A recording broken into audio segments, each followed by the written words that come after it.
Hello and welcome to Easter Egg Hunting, a show that dissects your favourite games looking for hidden secrets and Easter eggs. We're going to try our hardest to show you all and any Easter eggs that we can find in any game, and we'll even be throwing in a bit of trivia as well. We've now reached part 4 on our journey through the original Metal Gear Solid, and we're getting even closer to the end, so let's not dawdle.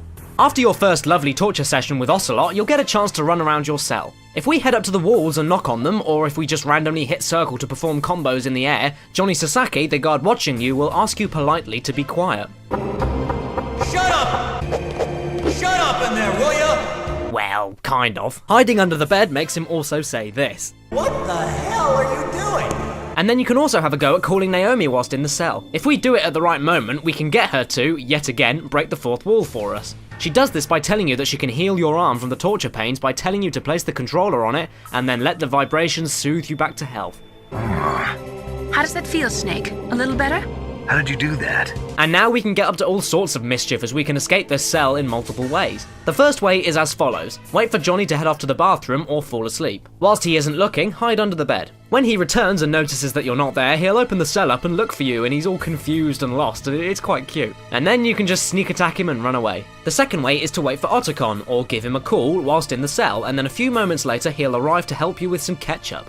Thanks, mate. All you need to do here is, again, wait for the opportune moment to be alone, then lie on the ground, equip the ketchup, use it, and then when Johnny returns, he'll think that you've committed suicide. He'll open the cell, check on you, and then you sneak attack him and run off again. The third way, however, involves waiting for Otacon again. By the way, in the torture, you can submit or resist either way to let any of these work, so don't worry. Just make sure that when you get the ketchup, use it like usual, but whilst Johnny is around to see you waste it. What are you playing around with that ketchup for? After that, he'll go into the bathroom again, and whilst he's gone, you'll then be rescued by the ninja who will slash the lock in the original and slice the door in half in the Twin Snakes. Also, if we escape the cell without killing or knocking out Johnny, he will end up chasing us. Once you get to the torture room, however, this will trigger a moment when Johnny has yet another bout of diarrhea and then rushes to the toilet. If you then follow him and knock on the door that he's in, he'll groan in pain. Sickening. And just for another little thing, during the torture, if you take the lesser route and submit to it, you'll find that you'll actually catch Johnny's cold once you escape, leading to many humorous codec calls and recommendations on cold medicine. Trust me, it's all worth it to hear a bunged up Snake. Now, to carry on the hero's way, if we choose not to submit to the torture, Ocelot will plant a bomb in Snake's gear as escapism insurance, I guess. If we wait a while before throwing away Ocelot's time bomb that he rigged to our gear, Deep Throat will call Snake about 15 seconds before the bomb goes off, whereas in the Twin Snakes, it happens a little bit sooner than that. Snake, there's a bomb planted in your items. Hurry, throw it away! If we continue to wait, however, Campbell will then end up calling you and tell you exactly how to throw the thing away before it goes boom. Select the bomb in the equipment window and press the circle button to throw it away. Around this part of the game as well, give Master Miller a call whilst running around on a noisy surface. He'll then give you this little bit of advice. There's a way to walk so your footsteps won't be heard. I call it stalking. Put your weight on the opposite foot that you're going to step with. Then, take a step so that your heel makes contact with the ground first. As you slowly lower the tip of your foot to the floor,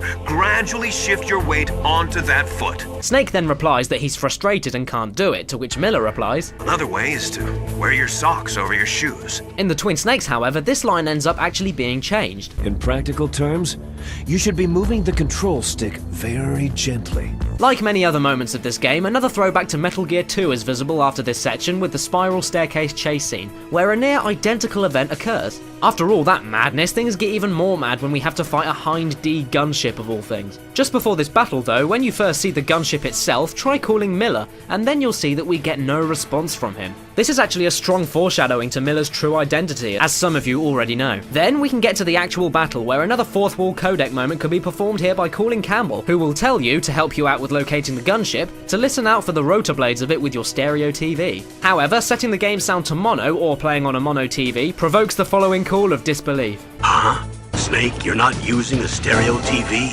It can't be. A mono TV. Well, Colonel, there's nothing we can do about it. Although after that little bit of degrading, Campbell will still reassure you that you can beat the Hind D without the use of a stereo television anyway. There's more to being a good person than just having a stereo television.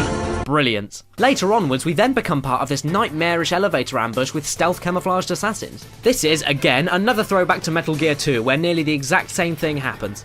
In the game, these attackers were known as the Four Horsemen, but were nicknamed Ultravox, which was weirdly enough actually a tribute to the 70s British band Ultravox. After all that insanity, we have another battle with Sniper Wolf in a snowfield. When she hijacks your codec, she mentions a love letter being a bullet from her gun. Well, I'm going to send you a love letter, my dear. Do you know what that is? It's a bullet straight from my gun to your heart. Which Dennis Hopper's character in Blue Velvet, Frank Booth, also mentions. I'll send you a love letter. Straight from my heart, fucker! You know what a love letter is? It's a bullet from a fucking gun! After another long cutscene and after the epic battle itself, you can have a little nose around and you may notice that you can see a parachute caught tangled in a tree. This is actually the same parachute that Liquid used to escape the crashed Hind D that you just blew up. If you then end up looking directly at it, you'll trigger another call with Campbell. I found a parachute near the wreckage of the Hind. A parachute? You don't think that Liquid survived? Just for the giggles as well, repeatedly call Master Miller again around this point and see what he has to say, as well as a small squabble about hats and bandanas. Over 70% of your body's warmth is lost through your head. Put on some kind of hat. I hate hats. Is a bandana okay? Well, I guess it's better than nothing. He'll talk about the causes of pneumonia and when exactly is the ideal time that you shouldn't be playing video games. In an Arctic environment, it's important to change your underwear if you're sweating a lot. You could even catch pneumonia. Gaming after a bath should be avoided. Once you're done here, you'll need to carry on onwards to where Metal Gear Rex is being held. To do this though, you need to insert Disc 2. Do as prompted and then carry on like normal. However, if you go back to the snowfield on Disc 2, you'll then notice that Sniper Wolf's dead body has now been replaced with an excited wolf puppy. Now that's just adorable.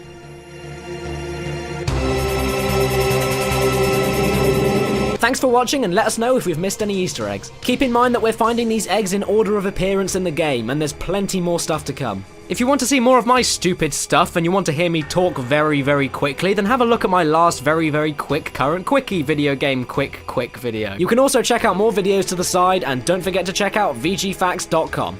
Thank you again and take care.